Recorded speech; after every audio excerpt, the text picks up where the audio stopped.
bentar. Belum di-record. Assalamualaikum warahmatullahi wabarakatuh. Di sini kami dari kelompok 6 akan mempresentasikan terkait hasil diskusi kami mengenai evaluasi lokus potensial MATKE dan ITS 2 untuk DNA barcoding anggrek bulbopilum lobby.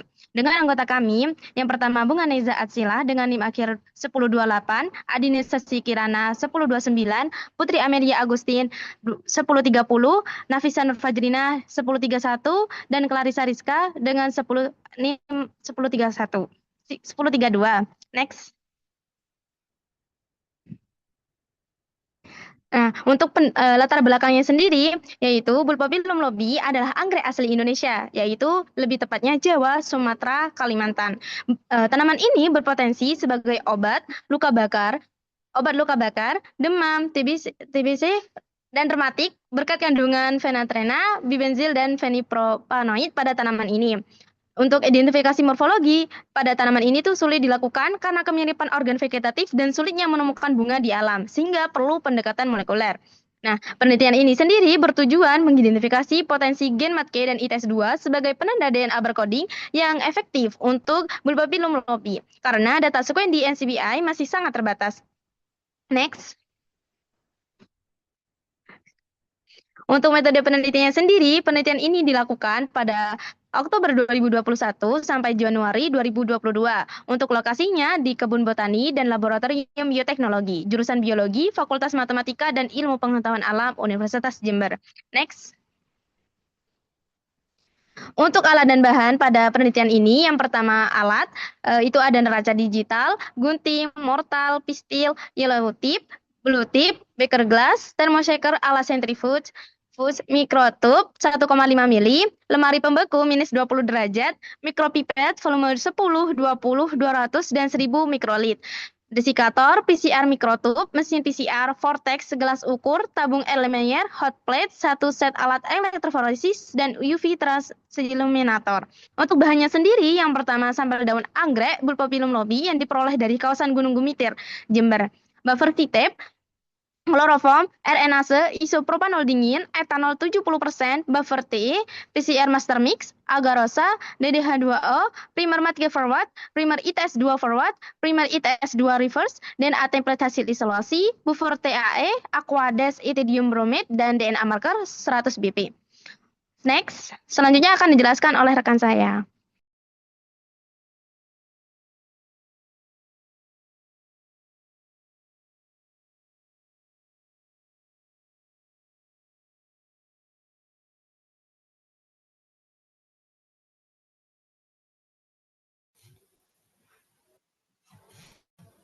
Baik, selanjutnya yaitu ada metode penelitian. Yang pertama itu ada pengambilan dan identifikasi sampel. Yang pertama itu diambil 2 sampel anggrek Bulbopilum lobby dari kawasan Gunung Gumitir, Jember. Selanjutnya dicatat lokasi pengambilan seperti titik koordinat, lintang selatan, dan bujur timur. Selanjutnya dipelihara sampel di Kebun Botani Universitas Jember sehingga berbunga. Selanjutnya diidentifikasi morfologi menggunakan buku The Orchid von Java dan Medicinal Orchid of Asia. Selanjutnya dikumpulkan data sekuen dari bunga anggrek tersebut dari GenBank NCBI sebagai data pembanding dan dicatat hasilnya. Selanjutnya ada isolasi DNA genom dengan metode CTAP. Yang pertama itu ditimbang 0,5 gram daun. Selanjutnya digerus hingga sampel halus dan menggunakan mortal dan halus. Selanjutnya ditambahkan 30 mili buffer CTAP dan dihomogenkan sampel. Selanjutnya diinkubasi dengan suhu 65 derajat Celcius selama 1 jam, lalu ditambahkan 500 mikrolit kloroform dan diinkubasi selama 5 menit. Disentrifugasi pada 10.000 rpm selama 15 menit dan dipindahkan 600 mikrolit supernatan ke tabung baru. Ditambahkan 5 mikrolit RNA dan diinkubasi pada suhu 30 derajat Celcius selama 30 menit. Selanjutnya ditambahkan 600 mikrolit isopropanol dingin dan dilakukan inversi.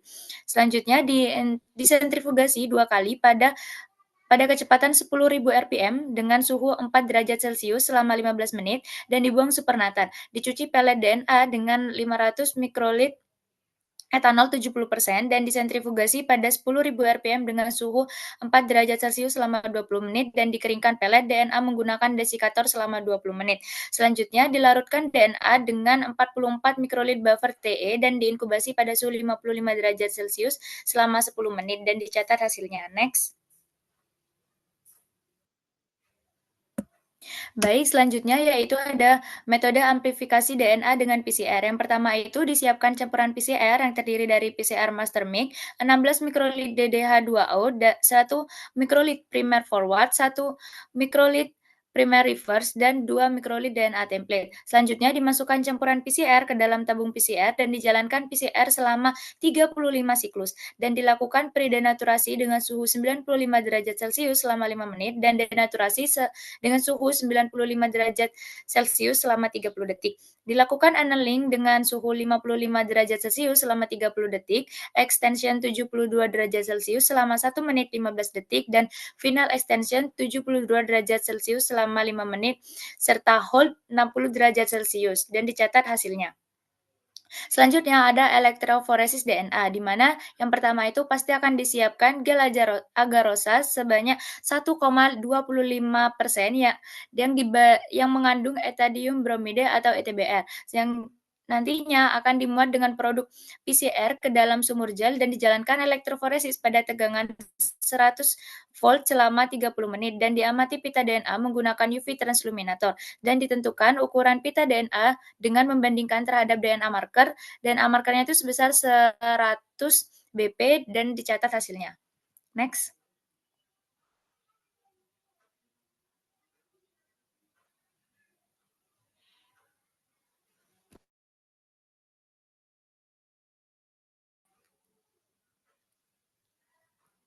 Baik, selanjutnya ada sequencing DNA. Yang pertama itu dikirim produk PCR yang berhasil diamplifikasi ke layanan sequencing First Base Singapura dan selanjutnya diperoleh hasil sequencing dalam bentuk kromatogram dan selanjutnya itu diolah dan diedit hasil kromatogram menggunakan software bioedit untuk mendapatkan urutan basa DNA yang akurat dan dicatat hasilnya. Selanjutnya ada analisis data. Yang pertama itu dianalisis sekuen DNA menggunakan BLAST pada GenBank NCBI, lalu ditentukan tingkat kemiripan dan homologi sekuen sampel dengan data referensi dan diambil 10 sekuen dengan kemiripan tertinggi sebagai pembanding, dilakukan alignment menggunakan software Clustax 2.1 dan disusun pohon filogenik menggunakan software Mega 10 dan dianalisis hubungan kekerabatan antar spesies berdasarkan hasil pohon filogenetik dan dicatat hasilnya. Selanjutnya akan dijelaskan oleh teman saya.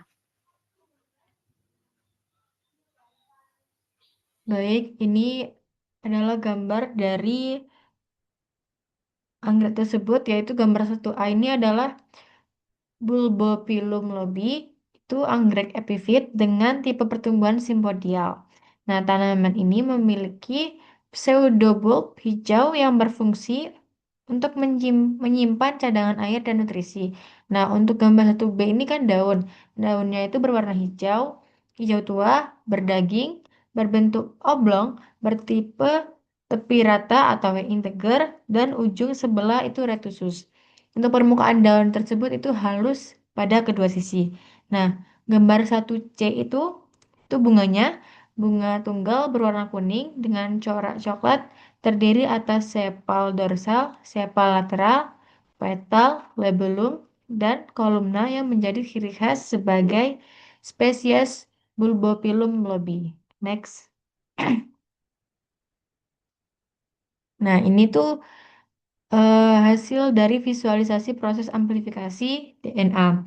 Untuk ukuran sekuen MATK, produk PCR itu menggunakan set primer spesifik MATK dengan 743F plus R2 yang menghasilkan pita DNA dengan ukuran sekitar kurang lebih 500 BP.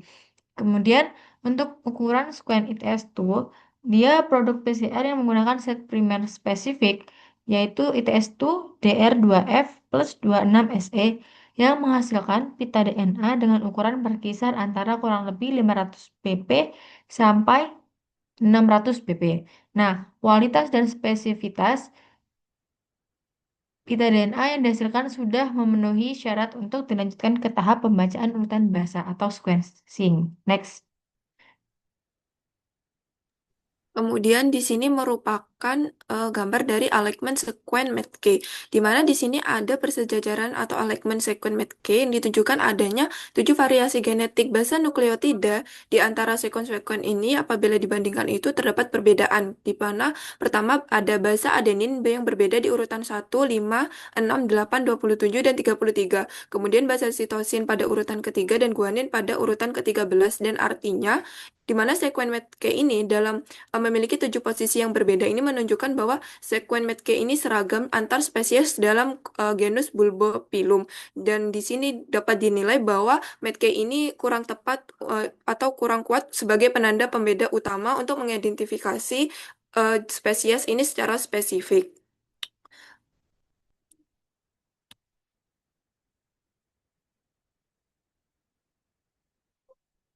Malik.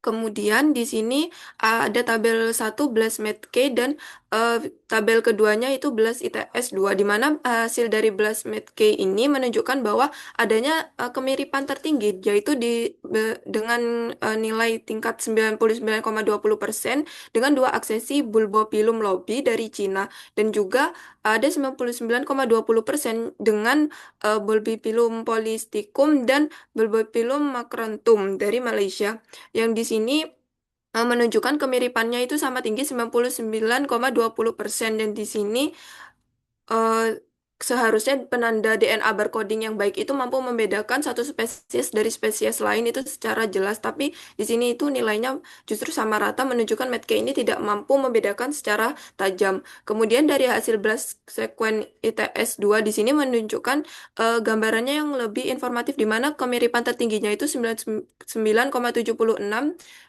dengan Bolbipilum lobi, kemudian 99,74 dengan Bolbipilum polysticum dan Bolbipilum lobi, dan juga ada 98,10% Bolbipilum vestum dan Bolbipilum wicti dengan 93,03%, di mana nilai ITS di sini itu lebih tinggi dibandingkan dengan nilai METK, yang menunjukkan bahwa Bulbogilum wicti ini misalnya hanya mirip 93%, menunjukkan ITS 2 ini dapat memisahkan spesies lebih jauh kerabatannya dengan secara jelas dibandingkan dengan Metke.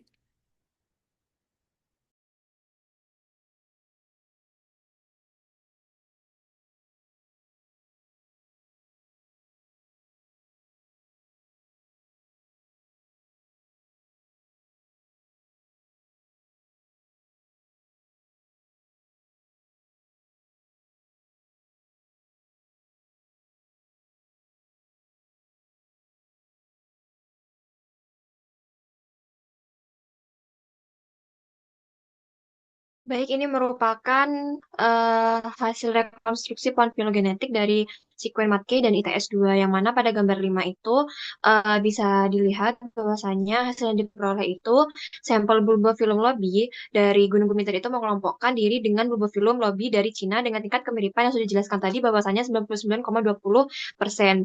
Ini berdasarkan hasil BLAST, yang mana itu menunjukkan bahwasannya sampel itu dianalisis dan teridentifikasi sebagai bulbophyllum lobi. Namun nilai bootstrap dari Matke ini hanya berkisar dengan nilai 54, dan nilai ini termasuk rendah dikarenakan umumnya nilai bootstrap yang baik itu di atas 70 dan dianggap memiliki dukungan yang kuat. Rendahnya nilai ini itu menunjukkan bahwasanya percabangan pada pohon filogenetik belum memiliki tingkat kepercayaan yang tinggi. Hal ini disebabkan hipotesis sementara dari kami itu karena jumlah variasi nukleotida pada gen MATK hanya sedikit dan berkisar sekitar 7 posisi yang bervariasi. Akibatnya kemampuan Matkey dalam membedakan spesies yang berkerabat dekat itu menjadi terbatas. Dengan demikian dapat disimpulkan bahwasanya gen Matkey itu sebetulnya cukup baik untuk mengonfirmasi identitas spesies, namun kurang optimal untuk memberikan resolusi kekerabatan yang lebih detail.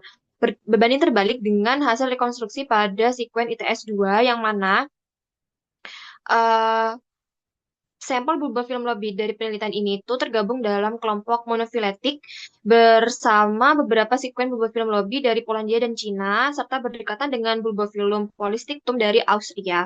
Kelompok monofiletik ini sebetulnya artinya sampel itu memiliki nenek moyang yang sama dan memiliki hubungan kerabatan yang sangat dekat. Hal ini didukung dari hasil BLAS yang menunjukkan tingkat homologi tinggi yaitu sekitar 99,74 hingga 99,76%, yang mana itu menunjukkan bahwasanya ITS 2 antar sampel itu hampir identik. Yang mana menariknya juga berbeda dengan gambar 5, pada gambar 6 itu kedekatan antara bulbophyllum polystichtum dan bulbophyllum lobi itu mengindikasikan adanya kemungkinan dari kedua spesies ini sebetulnya sinonim taksonominya itu sama, yaitu dua nama yang berbeda yang sebenarnya merujuk pada spesies yang sama. Selain itu, yang menyebabkan ITS 2 ini mampu itu karena variasi nukleotida pada ITS 2 itu menghasilkan resolusi filogenetik yang lebih baik dibandingkan MATK, sehingga hubungan kekerabatannya itu dapat lebih jelas dan stabil. Dan dapat disimpulkan bahwasanya ITS 2 itu memang lebih efektif digunakan untuk DNA barcoding pada bulbophyllum lobi karena memiliki kemampuan diskriminasi yang lebih tinggi. Next. Berdasarkan hasil penelitian, dapat disimpulkan bahwa Lacus matke dan ITS2 sama-sama dapat digunakan sebagai penanda DNA barcoding pada anggrek bulbophyllum lobi. Namun, memiliki tingkat efektivitas yang berbeda. Matke menunjukkan homologi tinggi hingga 99,20%, tetapi memberikan variasi nukleotida yang terbatas serta resolusi filogenetik yang rendah, dengan dukungan bootstrap yang lemah sehingga kurang optimal dalam membedakan kekerabatan spesies. Sedangkan ITS2 menunjukkan homologi lebih tinggi hingga 99,76%. Variasi sekuen yang lebih besar, serta mampu menghasilkan resolusi filogenetik yang lebih jelas dan informatif hingga tingkat spesies dan genus, sehingga lebih direkomendasikan sebagai penanda molekuler utama untuk identifikasi bulbophyllum lobi, sementara MATK berperan sebagai pelengkap dalam analisis taksonomi dan filogenetik Orchidaceae. Mungkin itu yang dapat kelompok kami sampaikan. Kurang lebihnya mohon maaf.